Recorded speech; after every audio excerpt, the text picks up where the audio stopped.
Hi, this is Usha. Welcome to Rathod's IAS classes. Today in this lecture we are going to see the next part of Supreme Court, and by this lecture we are going to complete this chapter of Supreme Court. So in this lecture we are going to see the jurisdiction of the Supreme Court, and we are going to see the different types of the jurisdiction of Supreme Court. So let us get started with our lecture. And if you see, we are going to start jurisdiction and the powers of Supreme Court in this lecture. So as we know, Supreme Court, which is the apex court in the country, which have some special powers. So if you see, in our constitution mainly conferred a very extensive jurisdiction and also the vast powers to the Supreme Court of India. So if you see, as we discussed in the earlier lecture, that in USA there are two types of the courts, mainly the federal laws are dealt by the federal courts and the state laws are dealt by the state courts. So in USA they have the dual system of judiciary, but in our India Supreme Court deals with both the federal laws and as well as the state laws. So we have a single system of judiciary that is present in our India. So here it says that not only a federal court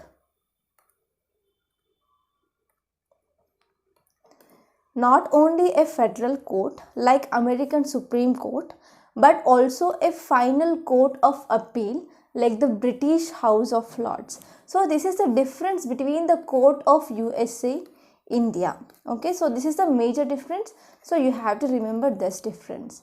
And our Supreme Court, it is also a final interpreter and as well as the guardian of our constitution and the guarantor of the fundamental rights. Why I am saying it is a final interpreter and the guardian of the constitution and also the guarantor of fundamental rights? If you see the fundamental rights chapter, there is one article, that is article 32 of Indian constitution, mainly talks about the writs. So whenever the fundamental rights of any citizen which is violated, then that citizen has the right to move to the Supreme Court. So in this context, because of this sole reason, because of this sole article 32 of our Indian constitution, it is protecting entire fundamental rights which are present in the part 3 of our constitution. So because of this reason, so this Supreme Court, which is called as a guarantor of the fundamental rights of the citizen. So if you see here, our Supreme Court of India, which has the more powers than any other Supreme Court which is present in any part of the world. So let us see the jurisdiction and the powers of the Supreme Court. So these powers and the jurisdiction can be classified into the many things. The first one is original jurisdiction. So if you see article 131 of Indian constitution mainly talks about the original jurisdiction. And the next one is red jurisdiction, that is according to the article 32 of Indian constitution. And if you see, Supreme Court also have this appellate jurisdiction. That means we already saw yesterday that is hierarchy of our courts in India. So at the top level we have the Supreme Court. Under the Supreme Court we have the high courts and also subordinate courts present at the lower level, that is at the district level. That means whenever the jurisdiction or the judgment which is given by the subordinate court, if that person who is not satisfied, then he can move to the high court. If at all the judgment of the high court which is also not satisfied that person, and he can move to the Supreme Court. But whenever he is making some appeals from the high court to Supreme Court, so he have to go for the Supreme Court by the special method or by the certificate which is given by the high court. So this certificate, which is mainly present in the article 134A of our Indian constitution, and it is also have some advisory jurisdiction, that is according to the article 143 of our Indian constitution, and it is also acting as a court of record according to the article 129. And the Supreme Court also have the power of judicial review. That means whenever any state or any center which is coming up with any laws or any acts, if at all they are not according to the provisions of our constitution, then the Supreme Court has the power to make those laws or those acts which are not according to the provision of the constitution, and they can make it as null and void and unconstitutional. So this is the power of the Supreme Court. And the next one is, it is also the constitutional interpreter, and also it has some other powers. So let us see one by one in great detail. First, let us see the original jurisdiction. So this is according to the Article 131 of Indian Constitution. As we know, Supreme Court, it is a federal court. So because of this, whenever any federal disputes that will happen between the center and the state, so the Supreme Court, which is the exclusive power, exclusive original jurisdiction according to this federal dispute. So these federal dispute, they may be either between the center or one or more state, and it may be between the center or any state on one side, and between the two or more states. So whenever there are some federal dispute, so it is the exclusive power of the Supreme Court, and this comes under the original jurisdiction of the Supreme Court. So why I am saying it is an exclusive power? That means no court in the country have the power to take up those cases. So it is an exclusive power of the Supreme Court, mainly to take those cases in the first instance. There is no need of appeal regarding those federal disputes. And regarding this original jurisdiction, you need to remember two important things. So whenever any federal disputes that are going into the Supreme Court, as we know, this federal disputes comes under the original jurisdiction. That means they should have a question regarding anything regarding the act or any law. Okay, there is a need of a question. So in this way, we can see the political interference that can be excluded from this type of federal dispute. And the next one is, if at all any person who's have the criminal law or the civil laws or the civil cases or the criminal cases of any person, he cannot move directly to the Supreme Court regarding the civil or the criminal cases. But he can approach the Supreme Court mainly through the appellate jurisdiction. But the dealing of the civil cases or the criminal cases of a person which not comes under the original jurisdiction of the Supreme Court. So these are the two important things that you should remember regarding this original jurisdiction of Supreme Court. Now let us see some of the jurisdiction of the Supreme Court which does not comes under this Supreme Court. The first one is, whenever there is any dispute that is mainly arising out of any pre-constitutional treaty, that means before 1950, that means before constitution was come into existence, whatever the treaties that are made before 1950, so those disputes that cannot be taken under this original jurisdiction of Supreme Court. And if at all any dispute which is rising of any treaty or any agreement which specially provides that the said jurisdiction that not extend to such dispute, so this will also does not comes under the original jurisdiction of Supreme Court. And also interstate water dispute, and as well as any matters regarding the Finance Commission, and also adjustment of certain expenses, pensions between the center and the states, and also some recovery of damages by the state against the center. So these will not come under this original jurisdiction of the Supreme Court. So this is about the original jurisdiction. Now let us move to the next one, that is writ jurisdiction. According to the Article 32 of Indian Constitution. So if you see, Article 32 mainly says that right to constitutional remedies. So whenever any fundamental right of any citizen who is violated, then that aggrieved person can move to the Supreme Court directly, because Supreme Court, which is a guarantor of the fundamental rights of the citizens of the India. Okay, so this is about the writ jurisdiction. So let us see what is written in our Lakshmikant. So if you see, our constitution mainly constituted Supreme Court as the guarantor and also the defender of the fundamental rights of the citizen. That means whenever the fundamental rights of the citizen they are violated, then that person can move to the Supreme Court directly. And if you see the writs according to the Article 32, there are 5 writs. The first one is habeas corpus, mandamus, prohibition, certiorari, and also the last one is prohibition. Okay, habeas corpus, mandamus, prohibition, quo warranto, and certiorari. So these are the 5 writs which are guaranteed under Article 32 of Indian Constitution. So in this regard, whenever the fundamental rights of the citizen which is violated, then this comes under the original jurisdiction. That means he need not go by the appeal method to the Supreme Court. The person can directly move to the Supreme Court, and if at all, our high courts, they are also empowered to issue the writs according to the article, with another article. Okay, if you see the Supreme Court, that is Article 32, and if you see regarding the High Court, please refer the article. If I am not wrong, it is Article 226 of Indian Constitution. So in this way, High Courts are also given the power to empower to issue the writs as well. So it means whenever the fundamental rights of the citizens, they are violated, so the aggrieved party, the affected person, they can move directly to the High Court or the Supreme Court directly.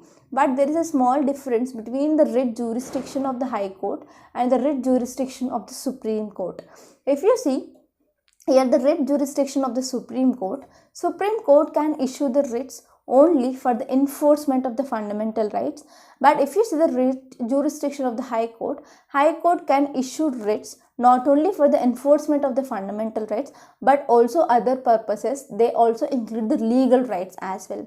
So in this way, we can say the writ jurisdiction of the Supreme Court, which is less compared to the High Court, or we can say the High Court jurisdiction, writ jurisdiction, which is wider compared to that of our Supreme Court. So this fact will be very, very important for prelims. And let us see the next type of jurisdiction, that is appellate jurisdiction. So if you see the hierarchy of the courts here we have the top apex court, that is Supreme Court. In the state, we have the High Court, and at the district level, we have the subordinate courts.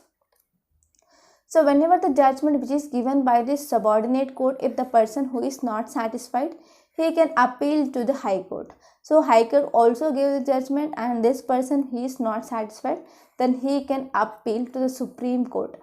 So this appeals mainly done by the 4 important heads. The first one is appeals in the constitutional matters. Next one is appeals in the civil matters. Third one is appeals in the criminal matters, and the appeals by the special leave petition. Okay, so let us see one by one. The first one is constitutional matters. So in any constitutional case which is filed in the High Court, from the High Court, the appeal can be made to the Supreme Court, mainly against the judgment which is given by that High Court, whenever the High Court which certifies that this case involves a substantial question of law, and in this substantial question of law, it requires interpretation of the Constitution. Mainly, High Court will give the certificate, and if you take that certificate, Supreme Court will admit that case. So based on this article 134A, it mainly talks about the certificate here. And the next one is civil matters. So in the civil matters also, the individuals, they can appeal to the Supreme Court, mainly from the judgment of the High Court. So in this judgment of the High Court, it mainly certifies is that in this case, it mainly involves a substantial question of law of general importance, and if at all this case mainly needs to be decided by the Supreme Court, then the High Court can give the certificate. So with the help of that certificate, we can make some appeal to the Supreme Court. And the next one is regarding the criminal matters. In these criminal matters also, against the judgment of the High Court, we can appeal to the Supreme Court, mainly whenever the appeal which is reversed, or the order of acquittal of an accused person which is sentenced him to death. So whenever there is a judgment which is given, whenever that person who is sentenced to the death. And the next one is whenever any case which has taken before itself any subordinate court and convicted that person and sentenced him to death. So whenever there is a judgment which is given, sentenced him to death, so in that cases, either the judgment which is given by the High Court or the subordinate courts, we can make an appeal to the Supreme Court. And if you see, one important thing that you should remember here is whenever an appeal or reverse an order of acquittal of an accused person, mainly sentence him from the imprisonment of the life or the imprisonment more than 10 years, they cannot make an appeal to the Supreme Court. But there are some changes made by the Parliament in the 1970, and in these changes mainly it enlarged the criminal appellate jurisdiction of the Supreme Court.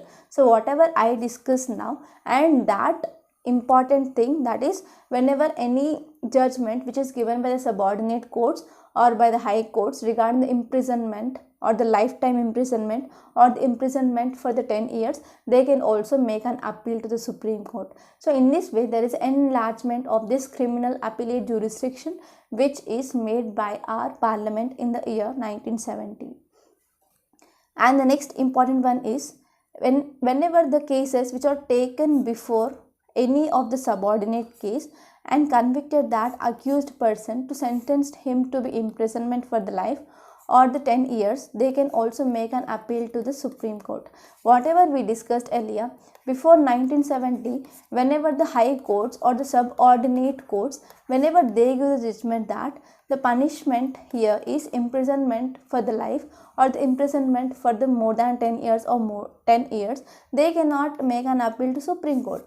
But 1970, what happened? Parliament came up with some laws, and this enlarged the criminal jurisdiction of the Supreme Court, and this imprisonment for the life and also imprisonment for the 10 years, they can also make an appeal to the Supreme Court now after 1970.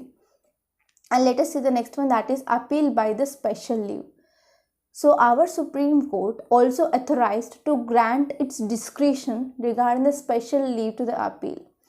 Mainly this special leave can be applied by any judgment in any matter which is passed by the court or any tribunal, but there is one exception, it should not be the military tribunal or court martial. So if you see, under this special leave petition mainly contains the 4 aspects. The first one is it is a discretionary power of the Supreme Court, and we cannot claim the matter of the right here under this special leave petition. And the next one is it can be granted in any judgment, whether it may be in the final stage or in the interlocutory, the person can appeal for this special leave petition. And also it may be related to any matter, it may be the constitutional matter, it may be the civil matter, it may be the income tax, labor, revenue, advocates, so and so whatsoever, they can appeal for this special leave petition. And also it can be granted against any court or any tribunal, but it should not be a military court. So this is about the special leave petition. And next type of the jurisdiction here is advisory jurisdiction. So this advisory jurisdiction mainly talked under Article 143 of our Indian Constitution. And if you see here, Article 143 of our Indian Constitution mainly authorizes the President of India to seek the opinion of Supreme Court mainly in the 2 conditions, mainly the 2 categories. The first one is whenever any question of law or any fact of public importance which had arisen or which likely to arise. So in this condition, President can go for the Supreme Court through this Article 143 and can seek the advice of the Supreme Court. And the second condition here is any dispute which is arising out of a pre-constitutional treaty or any agreement, any covenant, any engagement or any other similar instruments. So in these conditions also President can use this Article 143 and can reach the Supreme Court for its advice. So one thing that you should remember regarding this advisory jurisdiction here is, in this first case, Supreme Court may tender or may refuse to tender to give its advice to the President of India. And if you see in this second condition, here the Supreme Court, it shall bound to tender to the information or it should give the advice to the President of India regarding this second case. But if you see in the both the cases, whatever the advice which is given by the Supreme Court, it will be only advisory, it will be not binding on the President. So these are the important things which are very important for the prelims that you should remember regarding this advisory jurisdiction. And the next one is a court of record. So it is according to the Article 129 of our Indian Constitution. So if you see, this Supreme Court will act as a court of record, and it have mainly two powers. So whatever the judgments or whatever the proceedings, whatever the acts of our Supreme Court, they are recorded for the perpetual memory and the testimony. So they will act as a evidentiary value. So whenever if we want to refer any judgment regarding the Supreme Court, we need not go to the witnesses and we have to present that witnesses. Whatever the judgment which is given by our Supreme Court, it will act as a evidentiary value. And the next one is, it also have the power to punish for the contempt of court. So this contempt of court mainly discussed in the Contempt of Court Act of 1971. And according to this Contempt of Court Act of 1971, there are two types of the contempts. The first one is civil contempt, second one is a criminal contempt. So what is the difference between the criminal contempt and the civil contempt? So civil contempt here means whenever the person who shows the willful disobedience of the orders of the Supreme Court, then it is comes under the civil contempt. So this criminal contempts mainly, there are mainly three types. Whenever any person by any act or any publications, whenever he is scandalizing or lowering the authority of the court, and also whenever this act it is obstructing the functioning of the court, or whenever it is interfering in the judicial administration, then in those three cases it will comes under the criminal contempt. So in this criminal contempt or the civil contempt, the power which is given to the Supreme Court mainly to punish for the civil contempt and as well as this criminal contempt. And the next one is the power of judicial review. Judicial review, which is an important power of the Supreme Court. So under this judicial review, Supreme Court can examine the constitutionality or the legality of any legislative enactments, mainly which are coming up with any acts or any laws, mainly by the legislative or the executive, mainly from both the central or the state government.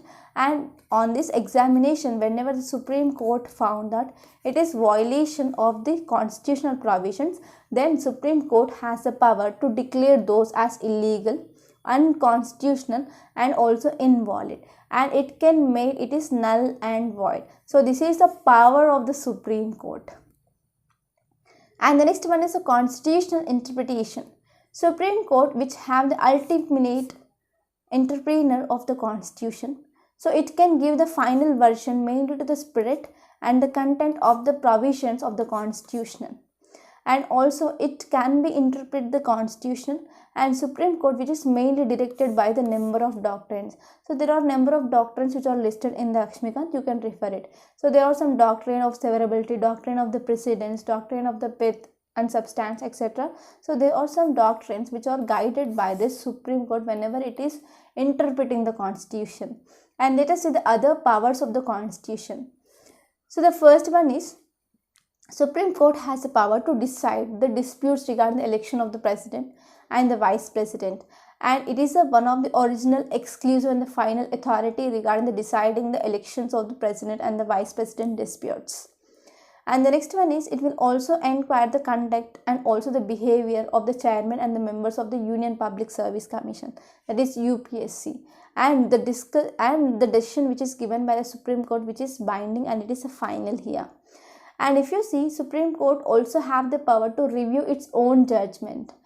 If at all the Supreme Court come up with a judgment in one case, it is not a final judgment. So here the Supreme Court, it is not bound by its previous decision. So it can also depart from the interest of the justice or the community welfare. So in this way we can say the Supreme Court will also act as a self-correcting agency. So the one important judgment we can see here is Golaknath case here, and the judgment which is given in the Golaknath case, which is reversed in the famous Keshwananda Bharati case of 1973. So in this way it is also acting as a self-correcting agency as well. And the next important power here is, it is also authorized to withdraw the cases which are pending before the High Court, and it can be disposed by the Supreme Court itself. And it can also have the power to transfer the case or appeal the case which is pending in the before of the High Court. And the law which is binding on all the courts of the India. and whatever the judgment which are came up by the Supreme Court, that will be enforceable throughout the country. So this is according to the doctrine of the precedents.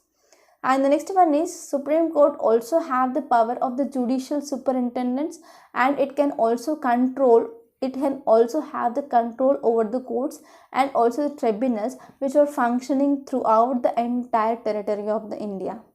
So these are some important jurisdictions and also the powers of the Supreme Court. So by this lecture we completed this chapter of Supreme Court, and this Supreme Court will be very, very important for both the prelims and as well as a mains point of view. So please refer this topic mainly from the Lakshmikant after listening to this video.